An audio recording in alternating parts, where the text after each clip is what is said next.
-40 degree का temperature, एक बर्फीला पहाड़, अंधेरी रात, खराब मौसम, तेज बर्फीली हवाएं और 9 एक्सपीरियंस हाइकर्स जो ऐसे खून जमा देने वाले ठंड में बिना कपड़ों और जूतों के सिर्फ अंडरवेयर में अपने टेंट से बाहर निकले, ये जानते हुए भी कि बाहर उनकी मौत खड़ी है। और जब उनकी लाशें मिली तो किसी के आंखें गायब थी, तो किसी की जुबान, किसी के होठ गायब थे, तो किसी का चेहरा, टूटी खोपड़ियां, टूटी पसलियां। आखिर क्या हुआ था उन 9 लोगों के साथ, आइए जानते हैं इस वीडियो में।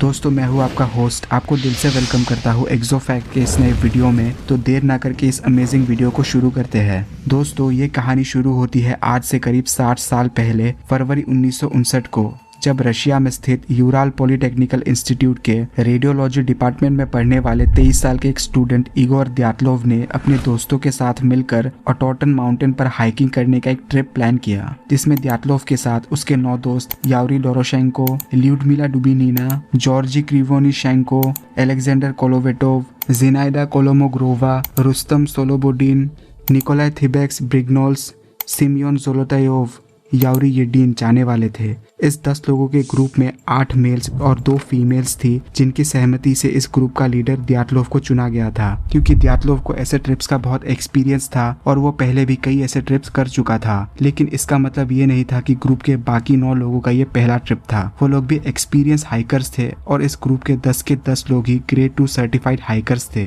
जिन्हें इस हाइकिंग ट्रिप के बाद ग्रेड 3 हाइकर्स का सर्टिफिकेट मिलने वाला था। और ये ग्रेड 3 सर्टिफिकेट उस वक्त रशिया का सबसे बड़ा कल्चरल एक्टिविटीज का सर्टिफिकेट था, जिसके बाद 1959 के 8 जनवरी को physical culture and sports community of Sverdlovsk ने द्यातलोव और उसके ग्रुप को ऑटोटन माउंटेन तक जाने के लिए ट्रेल नंबर 5 रूट इशू किया, जिसे उस वक्त का सबसे मुश्किल रूट माना जाता था। और इसी मुश्किल रूट की वजह से इनका यह पूरा ट्रिप 3 हफ्ते का होने वाला था, जो काफी लंबा और चुनौतियों से भरा था, क्योंकि ये ऑटोटन माउंटेन आर्कटिक सर्कल के बहुत नजदीक होने की वजह से वहाँ का टेम्परेचर -35 से 40 डिग्री तक पहुंच जाता था, जो शरीर में खून जमा देने के लिए काफी था। लेकिन द्यातलोव और उसके ग्रुप ने इन सब चैलेंजेस को एक्सेप्ट करते हुए 23 जनवरी 1959 को अपना सफर शुरू किया और वो लोग ट्रेन से आईवीडीएल नाम के एक शहर में पहुंचे, जहां 2 दिन रुकने के बाद द्यातलोव का ग्रुप 25 जनवरी को बाई रोड विज़हाई नाम की जगह पर पहुंचा। और विज़हाई पर ही द्यातलोव और उसके ग्रुप को आखिरी बार देखा गया था, क्योंकि विज़हाई वो आखिरी पॉइंट था जहाँ आम लोग रहते थे। और विज़हाई के बाद से जो रशिया का इलाका शुरू होता है, उसे लोग डेथ एरिया के नाम से जानते थे, क्योंकि इस पॉइंट के बाद का इलाका आम लोगों के रहने के लिए बिल्कुल भी अनुकूल नहीं है, जिसके वजह से वहाँ से आगे सिर्फ मानसी टाइप के आदिवासी लोग ही रहते हैं, जो पूरी दुनिया से कटे हुए हैं। द्यातलोव ने विज़हाई छोड़ने से पहले स्पोर्ट्स क्लब से यह वादा किया था कि वो ट्रैक कंप्लीट करने के बाद वापस विज़हाई लौटकर स्पोर्ट्स क्लब को टेलीग्राम कर देगा कि वो वापस लौट चुका है। और उनका प्लान था कि वो 12 फरवरी तक ट्रैक कंप्लीट करके वापस विज़हाई लौट जाएंगे, जिसके बाद 27 जनवरी को उन्होंने विज़हाई छोड़कर ऑटोटन माउंटेन की तरफ अपना पैदल यात्रा शुरू किया। लेकिन एक दिन के चढ़ाई के बाद 28 जनवरी को ग्रुप का एक मेंबर यावरी येडीन ने घुटने और जोरों के दर्द के चलते ट्रिप को बीच में छोड़कर वापस घर लौट गया, जिसे यावरी येडीन इस एक्सपीडिशन से जिंदा लौटने वाला इकलौता शख्स बना। प्लान के मुताबिक 12 फरवरी तक द्यातलोव की तरफ से वापसी का मैसेज आने वाला था, मगर 13 फरवरी तक भी द्यातलोव की तरफ से कोई भी मैसेज नहीं आया। तो स्पोर्ट्स क्लब ने तुरंत कोई भी एक्शन नहीं लिया,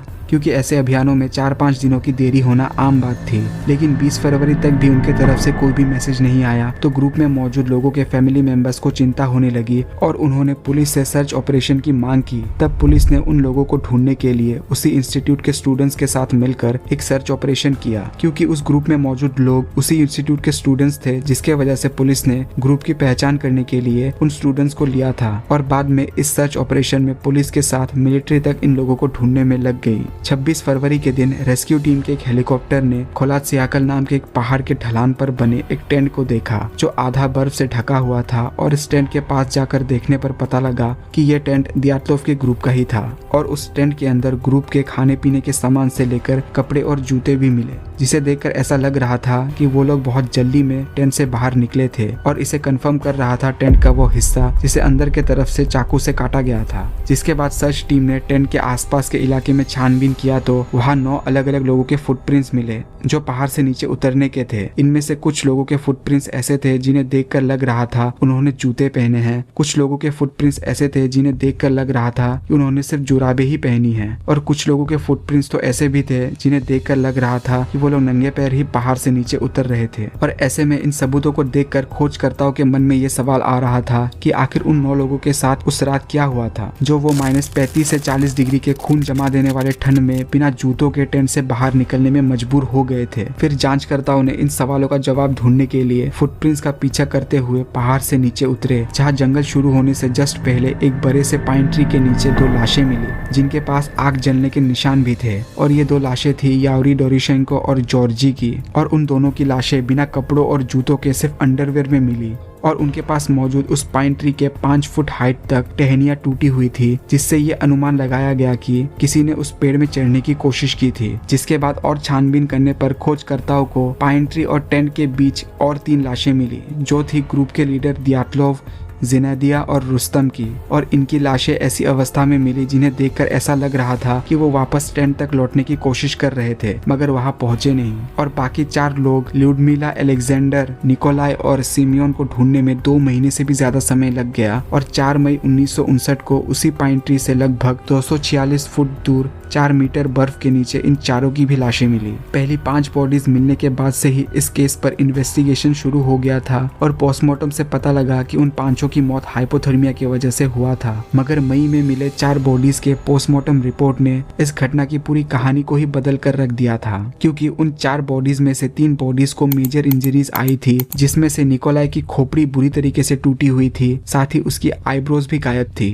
और ल्यूडमिला की पसलियां बुरी तरीके से टूटी हुई थी, और उसकी जुबान, आंखें, होठ, फेशियल टिश्यू और खोपड़ी की हड्डी का एक हिस्सा मिसिंग था, और सिमियोन की पसलियां बुरी तरीके से टूटी हुई थी और साथ ही उसकी आंखें भी गायब थी। जिस पर फॉरेंसिक एक्सपर्ट बोरिस वोर्जोडिनी का कहना था कि ये डैमेज लगभग एक कार क्रैश में हुए इंजरीज के बराबर थे, जिसे सुनकर जांचकर्ता इस दुविधा में थे कि उन लोगों को उस सुनसान पहाड़ पर ऐसी चोटें आई कैसे, और चोटें आई भी तो उनके बॉडी पार्ट्स कहाँ गए। इसके अलावा हैरानी वाली बात यह भी थी कि उन लोगों ने जो कपड़े पहने थे वो भी बहुत अजीब थे, मतलब किसी ने किसी के कपड़े पहने हुए थे, जैकेट को उन्होंने पैरों में पहना हुआ था। जिसके बाद पूरी दुनिया भर में इन 9 लोगों की ऐसे रहस्यमय मौत की खबर आग की तरह फैल रही थी। और इस हादसे के कुछ हफ्ते बाद ही इस केस को इन्वेस्टिगेट कर रहे प्रोसिक्यूटर लेव आइवानोव ने अचानक इस केस को बीच में छोड़ दिया, जिसके बाद सोवियत गवर्नमेंट ने इस केस को ही ये कहते हुए बंद कर दिया कि ये सब प्रकृति द्वारा किया गया था।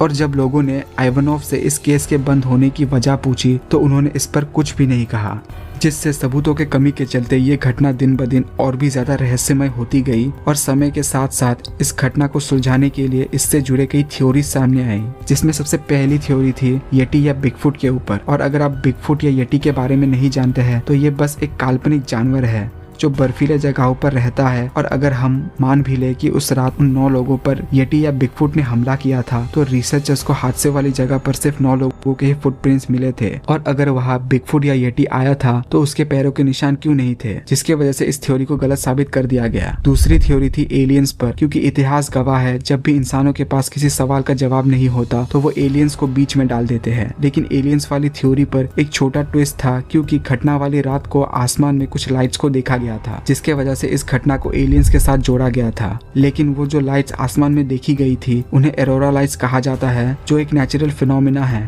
और हर ठंडी जगह पर ऐसे लाइट्स को देखा जा सकता है, जिसके वजह से एलियन वाली थ्योरी को भी पतली गली से हटा दिया गया। तीसरी थ्योरी थी मानसी ट्राइब के लोगों ने इन 9 हाइकर्स को मारा होगा, क्योंकि हो सकता है उन लोगों ने ऊपर जाते वक्त मानसी लोगों को डरा दिया होगा या गलती से मानसी लोगों के इलाके में चले गए होंगे, जिसके वजह से मानसी लोगों ने बदला लेने के लिए इन लोगों को मार दिया होगा। मगर ये थ्योरी भी बाकी थ्योरीज की तरह गलत साबित हुई, क्योंकि मैंने आपको पहले भी बताया था कि वहाँ सिर्फ 9 लोगों के ही फुटप्रिंट्स मिले थे, और उन लोगों को जैसी चोटें आई थी वैसी चोटें किसी इंसान द्वारा कर पाना नामुमकिन था, जिसके वजह से इस थ्योरी को भी हटा दिया गया। चौथी और आखिरी थ्योरी थी एक एवलांच, जो सबसे ज्यादा पॉपुलर हुआ था, क्योंकि ये थ्योरी बहुत हद तक इस घटना से मेल खाती है। मगर ये थ्योरी भी बस एक अनुमान है, सच्चाई किसी को पता नहीं। जिसके बाद 90 के दशक में जब सोवियत यूनियन टूटा तब सोवियत दौर के कई रहस्य सामने आए। तब इस केस ने भी नए सिरे से सर उठाया और किस्मत से तब तक लेव आइवानोव जिंदा थे और तब उन्होंने भी पब्लिकली इस केस के बंद होने की वजह बताई और आइवानोव ने कहा उस पर सोवियत गवर्नमेंट की तरफ से प्रेशर डाला गया था इस केस को छोड़ने के लिए, क्योंकि उन्होंने ये प्रूफ कर दिया था कि इस घटना वाली रात आसमान में कुछ ऑब्जेक्ट्स देखे गए थे जिसके वजह से शायद ये हादसा हुआ था, मगर ये कंफर्म था कि वो ऑब्जेक्ट कोई यूएफओ नहीं था।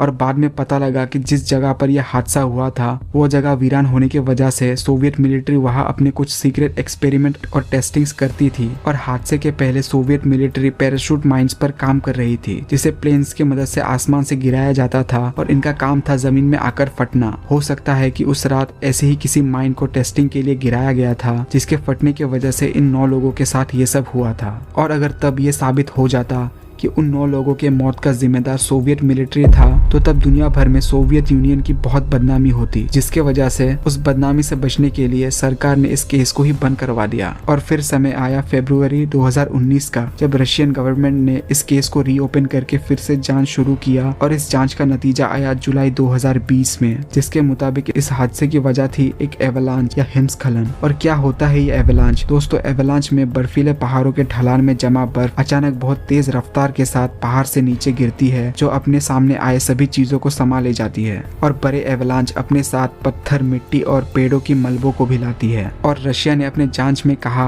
कि ये घटना एवलांच की वजह से हुआ था, मगर रशियन गवर्नमेंट ने इस थ्योरी को सही साबित करने के लिए कोई भी प्रूफ नहीं दिया था, जिसके वजह से कई सवाल अनसुलझे रह गए। क्योंकि एक्सपर्ट्स का कहना था कि जिस जगह दियात्लोव की टीम ने टेंट बनाया था वहाँ ढलान बहुत कम था, ढलान का एंगल 30 डिग्री से भी कम था और एवलांच 30 डिग्री से कम ढलानों में नहीं आती। और अगर बहुत एक्स्ट्रा ऑर्डिनरी हालात बने और एवलांच आए भी तो छोटा होगा, फोर्स कम होगा, वैसी चोटें नहीं आएंगी जैसे टीम को आई थी। इसके अलावा उस इलाके में हमेशा तेज हवाएं चलती है और हवाएं हल्की बर्फ को उड़ा ले जाती है जो बर्फ को इतना जमा होने ही नहीं देती कि एवलांच आए। साथ ही एक बड़ा सवाल ये भी था कि रेस्क्यू टीम को वहाँ एवलांच के कोई भी सबूत नहीं मिले। और ऐसे सवालों के साथ लोगों ने रशियन गवर्नमेंट के इस थ्योरी को गलत साबित कर दिया। फिर आया 28 जनवरी 2021 जब जाने माने साइंस जर्नल नेचर में एक आर्टिकल पब्लिश हुआ जिसे लिखा था स्विट्जरलैंड के snow and avalanche simulation laboratory के चीफ जोहान गोमेन और स्विट्जरलैंड के ही जियो टेक्निकल इंजीनियरिंग के प्रोफेसर डॉक्टर अलेक्जेंडर पुजीरिनी ने, जिन्होंने भी दियात्लोव मिस्ट्री को सुलझाने की कोशिश की और उनके जांच में भी जवाब मिला एवलांच। लेकिन ये नतीजा रशियन गवर्नमेंट के जांच की तरह सवालों को अनसुलझा नहीं छोड़ता। इन दोनों एक्सपर्ट्स ने कंप्यूटर सिमुलेशन के जरिए प्रेजेंट डे के डेटा के सहारे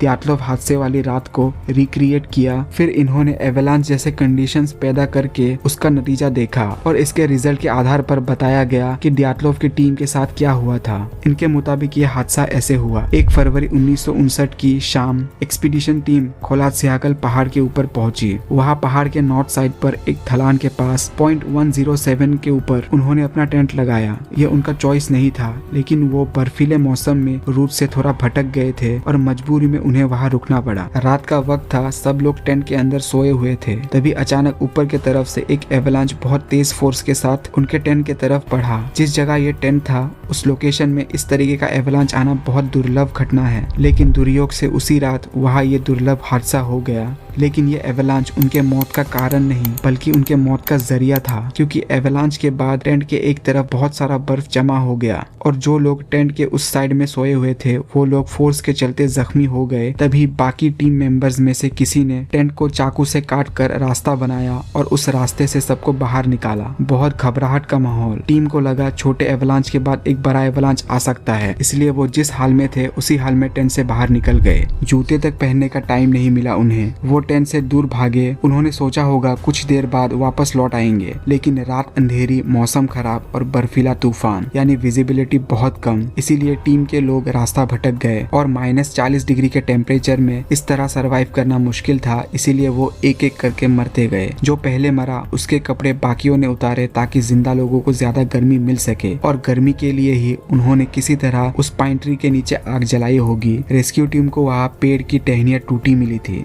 टीम का कोई जिंदा मेंबर बहुत डेस्परेशन में पेड़ पर चढ़ा होगा इस उम्मीद में कि शायद ऊंचाई से टेंट दिख जाए, लेकिन टेंट नहीं मिला। ठंड मिल गई अपनी क्रूरता के साथ और वो लोग मर गए। ये थ्योरी कहती है कि अगर टीम टेंट में ही रहती, बाहर ना निकलती तो जिंदा बच जाती।